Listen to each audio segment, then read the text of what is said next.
Welcome, everybody, to another wonderful episode of Journey of an Entrepreneur. And I'm always trying something new on my own show so that I can help others.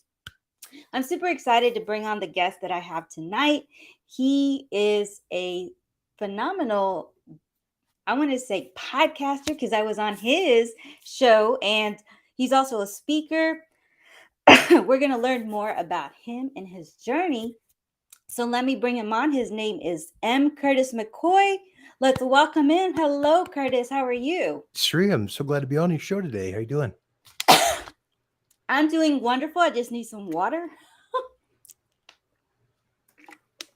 It always amazes me how when I go live, the funniest things happen. Like my eyes start to tear up. I start to cough. My mouth gets dry. And I'm like, what's going on? But we're not worried about that today. We're here for you, Curtis. So, Curtis, tell us a little bit about you, and like you actually faced something that many of us may not have faced, and kind of get into that, and I'll start digging into that a little bit. But tell us a little bit about you first. We've all got a whole bunch of backstory and things we've gone through and all that. But a lot of people want to talk about the problems as far as, growing up in an abusive childhood, having a dad that put a pistol in my mouth, literally told me to do the world a favor, crazy stuff like that. Survived brain cancer. I've been diabetic for years. But the difference, I don't want to jump at this too early, but the difference typically with people who've become very successful and who have, made an incredible life, and those who sit around and blame their past is exactly that. The people that are leaders and that are doing stuff with their life are there in that position because they've gone through tough spots and they've continued to push through, and they've used that as training or, a reason to not go back to that type of situation. I do agree. Like we go through things in life, and it helps us and trains us to not go back. So, if you were to look at your history, what are some of those key takeaways that you bring up or really do use for yourself to make sure that you don't go back to that? So as far as like, are we talking about the abuse part or the brain cancer or diabetes? Which part of the? In all of it, you can say on one part, or you can just say in all. These are the three takeaways I have. So I'd say most of that, when I'm talking to audiences and stuff, it is amazing how often people come up. I held on for years and years, and I would never let anybody know that I was abused growing up or those kind of things, because I didn't want people to hear. I heard the saying when I was a kid, the apple doesn't fall far from the tree, Right. meaning you grew up with an alcoholic dad, you're probably going to be an alcoholic. You grow up with an abusive dad, wife beater or whatever, you're probably going to be in that same kind of situation. So I hid that, and I just stayed. I stayed single until I was in college. I had one kind of a girlfriend in high school, but I was just terrified to make any kind of I was like holding hands was a big thing because I didn't want to be, I'd kind of convinced myself that I would always be single, that I was never going to be that kind of loser that put a woman in that type of situation. And so, getting into college and stuff, I had been reading books since I was pretty young. I'd sneak off in the middle of school lunch and I'd run away, take some of the money that I'd saved. We get $1.75 a day for school lunch. And this is back when it was cheap, but I could buy a cup of Jello for 25 cents. That other $1.50 I saved every day. And so I had money to buy a pack of stamps to send my mom a letter, and sneak away and go down. And I would started running down to the used bookstore pretty frequently, and I'd go down and I'd just talk to him there and say, "Hey, I'm trying to learn how to become a good person. I don't want to be a loser. I don't want to be a bad person. I don't want to be a mean guy." And I'm sure these bookstore people had no clue what I was talking about, but like, how do I become a good person? I become somebody that people like. And one of the first books I got recommended was How to Win Friends and Influence People. Ooh. So I read that probably 24 times, and I still have the copy. It's just shredded and, lines drawn through it and stuff. I mean, underlined and highlighted in every color you can think of. But I started doing that pretty frequently, where I'd run down and I'd get everything from that book to, growing up through college and stuff. I went reading The seven habits of highly effective people, and all kinds of just different books on trying to become a better person and not be. And all I was doing is just trying not to be what I thought I was destined to be because of the influence that I had.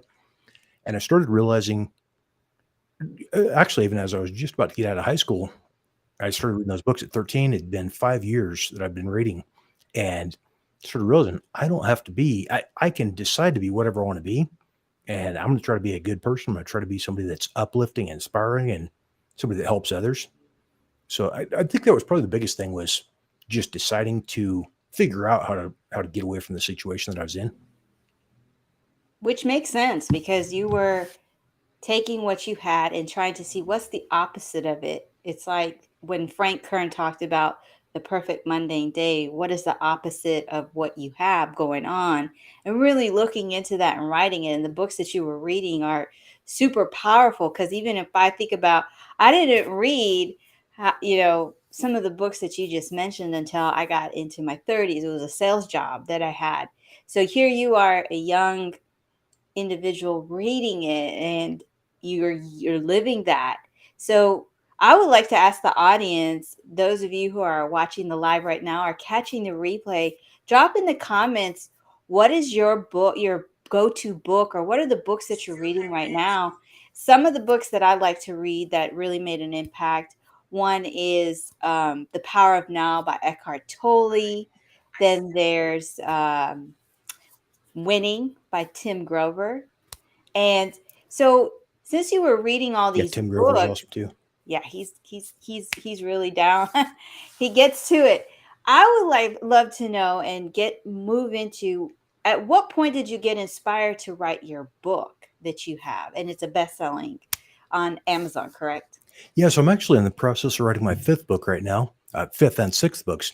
But I started writing the first one. I was diagnosed with brain cancer, and this is a whole other.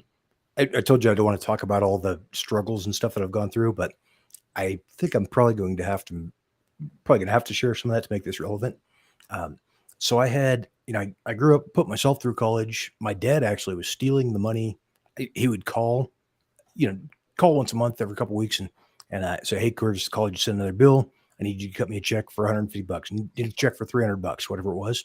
So I'm working two full-time jobs, working at night at a pizza place delivering. I was working, every spare hour at Sears, selling hardware and different stuff, and picking up odd jobs as well, trying to figure out how to stay in school and also keep paying all these student loan bills that were just unbelievably high. Um, so, going through all that, and every time I start to get just a few bucks saved up, my dad would call again and, "Hey, the school sent another bill." So I'd have to cut a check. But it was weird. I didn't think of it as a young guy, but the money it was just different amounts. Whenever he needed 150, 300, $200, whatever, the school would always send another bill for that. And so when it came time to graduate, and so I'm putting myself through school, and I'm sleeping most of the time. I've always been very tech minded. So I went to school for avionics. I got the highest score of the graduating class on our final exam, and I slept through the vast majority of it. So I'm sitting there nodding off, and I actually at one point on the final fell asleep. My face hit the pencil and gouged a big hole in the multi, Oh yeah, I the remember final exam those. test. And but so I brought it up there, and the professor at the end said, "Hey, I would have to, normally I couldn't have let you pass this, but you're the first guy in 5 years that has aced the final exam. So, I've seen your work. I know you haven't cheated, but I don't know how you're doing this without being awake or paying attention to any of the classes." So I guess I was pretty blessed to be able to live or to learn by osmosis or whatever. But um, yeah, it's kind of cool thing there. But so as I was going through all that, put myself through college, it came time to graduate, and I got reconnected with my mom again. But it came time to graduate, and just before the college dean pulled me in and said, "Hey, just so you know, we cannot let you walk with the graduating class because you're behind. You've never made a payment on your student loans ever. There's never been." And so I'm well, yeah, I've got my checkbook. I've sent all these checks to my dad. So those checks have your dad's name on them. They don't have the Westwood College of Aviation Technology on them. there's never been a payment made. So I called my dad and just like, yep, that's kind of like that's what you get for thinking you're better than everybody else, trying to go to college instead of work at the coal mine. So just a long situation. Went through all that, and then I started launching companies. Ended up I was sponsoring a MMA fight at the Denver Coliseum. So I Andy Hammond, IFBB pro bodybuilder, the guy they did the Incredibles movie after, that cartoon with the Yeah. the big ripped bodybuilder. He's a good friend of mine. He recently passed away, but Andy come up and did, he's wearing my company shirt, tore it off in front of the audience, did the posing routine, and just did some real cool stuff like that. But as that was all going on, I was having grand mal seizures. So this event, there's thousands of people. The Denver Coliseum is absolutely packed. They get up there, they have Andy Hammond do the thing, tear off the shirt, do the posing routine. We got Curtis McCoy with us here today. Thank you so much for putting on this event. He's our title sponsor. Be sure to go and visit him at the table afterwards. And so everybody there sees me. I'm up in front of the entire crowd. Everybody just heard my name. I get down, I pass out, have a seizure, pee my pants in front of, thousands of people. I'm in a dark suit, so nobody really knew. But I'm sitting there at that time just going, I don't know what's wrong with me or why I keep having these stupid seizures, but I think I was more likely to have wanted to commit suicide at that time than I was with my dad telling me you're a waste of skin, and just going, how do I keep working so hard to keep having stuff falling apart like this? Diagnosed with brain cancer, that all healed. That we did some alternative treatment on that, but yeah, it's just been a whole lot of reasons that I could have given up and just said, fighting brain cancer. Doctor sent me home, said I had 60 to 90 days to live, 0 chance of survival, and a whole lot of potential for excuses to be able to just go, life is tough. I think I'm just going to sit around and do nothing and not keep risking failure, because I was having a whole bunch of failure. I'd have some success and then massive failure. But again, that's the difference between people who are leaders and people who just sit back and take what life's hands them, I guess. Yep. So you took your life lessons and then turned them into a book. Yeah. So with the book, I started writing that as I was fighting brain cancer. Mm-hmm. So I had, like I said, the doctors had given me 60 to 90 days to live. I was basically just started writing notes, blogging, trying to figure out how to, try to remember. I couldn't remember, couldn't live alone. I couldn't drive. I was sleeping on my mom and stepdad's floor in Crawford, Colorado, because I could not live alone because of the seizures. They thought I might have a seizure, suffocate myself. And so as that's all going on, I'm just like, I have got to do something to leave a legacy. I want to at least be able to have, I didn't think that I was going to have a #1 bestseller in 9 separate categories globally. With my book, I figured it was going to be more than anything, just something so my mom could have a copy of it sitting on her coffee table after I passed. And remember, well, that was some of the stuff that Curtis tried to do with his life, but I started interviewing successful people, and guys like the guy that invented the MP3 player, Navy SEAL team sniper, all kinds of just incredible people who shared their experience and shared their life lessons, and just turned out to be a really cool thing to meet a lot of neat people, but also be able to share their wisdom and insights and turn that into a best-selling book. Farah is saying, what a great story. I agree. There's a lot of courage and perseverance. And we have here Nico, from my perspective as a student and a worker, self-discipline, gratitude, self-respect, patience, outside of a box thinker. Yes, definitely. I appreciate that, Nico. I do agree. Those are the things that you did. You didn't let your current circumstances hold you back. So now let's get into that book, How to Become a Great Leader. And so what are some qualities that a leader, should have, leadership qualities that one should have? And I'm actually sold out of the new version. So this is one of the original copies here. Wow. The new one's got a cooler cover on it. But what I did is I went through and I interviewed, like I said, the inventor of the MP3 player, the Jeff Wobig, who is a major Navy SEAL team sniper, Navy SEAL Team 3, SEAL Team 5, SEAL Team 7, He was on Operation Rhino Wars on the Discovery Channel. Eric Payne of Venture Advocates and the founder of franchisesellers.com. Paul Watson, and just a ton of people who have done incredible things with their life, big dogs in the industry. But I asked them, so I went through with that. And then I also interviewed, shared stories about like contrasting two different homeless guys that I met at different times. One I met, I had lost everything, like I said, and this guy's driving a twin turbo custom yellow Ferrari, just an incredible Ferrari. I start talking to this guy at the gas station, and he tells me about how he was homeless, and he'd lost everything. His wife left him, and so how he built this company and got back off the street. Contrasted that with another homeless guy that I was in. It's called the orange. Don't miss your orange creamsicle. So that's another story with the homeless guy that is kind of a different situation. I pulled up my Jaguar and I was going to give the guy some cash and a snack or whatever. And he cussed me out, called me a rich effing prick. And you'll just have to read the story, but kind of contrasting how those two guys, both of them were homeless at one time. One of them became a multimillionaire. The other one is still homeless because of the decisions that they made. There's 27 chapters total, but I asked them all the same basic questions about success, motivation, inspiration. What is their definition of success? Those kind of things, and let you see from different people with completely different backgrounds, different career paths, and let you see the same kind of each one's perspective on success and motivation and inspiration. That book's called How to Be Successful, Think Like a Leader. You get it on Amazon or different, most of your bookstores and stuff.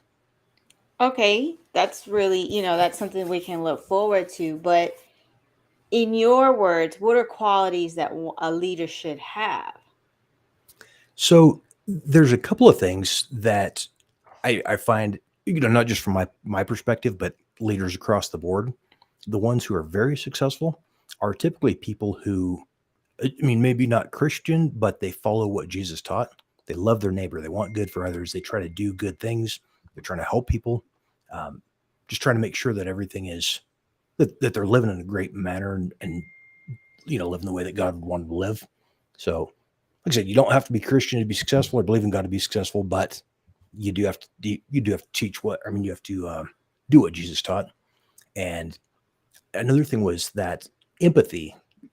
You see, most people that I know that are very successful, there's some successful dirtbags that have made a lot of money dishonestly, but most people that are very successful that I know they love people. They've got a heart for helping others, for, like I mentioned before the show, the you scratch my back, I'll scratch yours kind of thing. But they're doing that where they're just helping people freely and continue to help, continue to give, continue to help. And when it comes back to them, big things come back. Kind of like the Pareto principle, the 80-20 principle, where 80% of the results come from 20% of the effort. It's kind of the same thing. If you just keep throwing good stuff out in the world, do that enough, a few of those things that you help somebody, you may not ever expect it, but good comes back. Good comes back when you do good. Oh, definitely. The more positive you put into the world, the more it comes back. Well, and that's like you've got this, this show that you're doing. I've watched some of these episodes where you're interviewing people and talking with incredibly inspirational, uplifting people who are sharing, whether it's business ideas or personal development stuff or whatever, but you've made it your mission to share these positive, encouraging, uplifting things. So I look forward to hearing you get a TV deal or something like that and be hosting your own show. Thank you, Curtis. That means a lot to me. I want to share what Robert was saying. Yes, you can go from homeless to hero. This is very true. And far as sharing karma, yeah, it does come back. I always say, just be kind and understanding, and it will come back. I wanted to ask you, when you think of, because this is something that I saw in one of your posts, that your leadership qualities that you develop can help with your personality. Can you go a little bit deeper into that? I don't remember that post, and after surviving brain cancer, I don't remember a whole lot of things. But But in what you have experienced, the leadership qualities that you've developed, how has it helped your personality personally? I mean, so anything you do to become a good leader, I started doing the public speaking, not because I ever wanted to be up in front of people or be speaking at Caesar's Palace and these kind of things I'm doing now. But I joined a Toastmasters club and I started giving, I'd get up and give little speeches at, local Chamber of Commerce meetings and stuff, just trying to, even the reason I started the podcast was just trying to figure out how to communicate again. I lost the ability to speak for a little while Ooh. with the brain cancer thing. I could not speak, couldn't write, couldn't communicate. So I was doing a lot of that just as a personal development thing, trying to be able to just hold a normal conversation again. And you can hear now, I probably talk too much, but anything like that, when you're working on yourself, it helps you as a leader. When you're becoming a better leader, that's going to help in relationships and, the personal relationships and business and everything else. So they're they kind of go hand in hand. You never will find somebody that's a great leader that doesn't love people. And you might find people that love people and aren't a great leader, but that's just because they maybe haven't developed that management side. But a great leader has to love people, has to care about them and have that empathy. Yes. That empathy goes a long way because we're all dealing with something, right? We're all going through some, whether it's burnout or recovering from brain surgery, whatever it is that we're going through, having that person be understanding. Because sometimes we lose that. We're like, why is this happening? Why is this going on? Because they haven't been in that situation. Yeah. But the most that you can do is just be understanding. Like, it's not easy to go through this at all.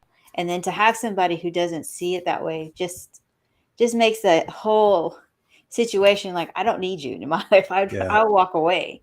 And I wanted to give a shout out to Farah. You're just too kind.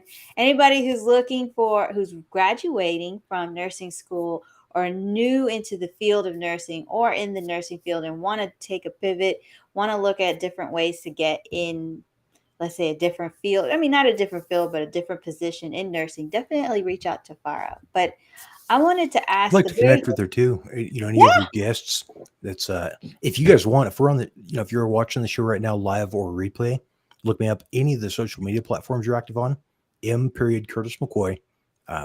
At the handle's M Curtis McCoy with no spaces. And she's got it. But yeah, I would love to connect with you guys. Follow me, send me a message. I'll follow you back. And I am more than happy to, even speaking at conferences and stuff. There's a lot of conferences that pay very well, but if you've got something you're just trying to get started and just trying to figure out how to get good speakers there that are not going to break the bank, give me a call. Let's get connected. I would love to help you out and help promote your event and stuff as well. Yes. So if any of you are looking to have a speaker, you can definitely reach out. Since we're on LinkedIn, we're gonna make sure that we get connected with him on LinkedIn and Facebook. We have Facebook, and then there's YouTube. Make sure you subscribe because he's always putting out some really good content. And if you just want to learn more about Curtis, definitely check out his website. Now, before we end and we jump off of here to go to Instagram, I want to let anybody know who wants to get in front of the solopreneur, the corporate professional who wants to get in front of the camera so that they can build visibility to their brand and business and build confidence so that you can do public speaking engagements, that you can do a live show like this, or just put out content to start the conversation with your client. Definitely get in touch with me. You can message me here on LinkedIn. And for you, Curtis, before we end and we go to Instagram, what are your words of wisdom that you want to share with us so that we remember you? So maybe this is not to remember me, but I get so many people that are reaching out and I'm getting started speaking at schools and all kinds of different events and stuff.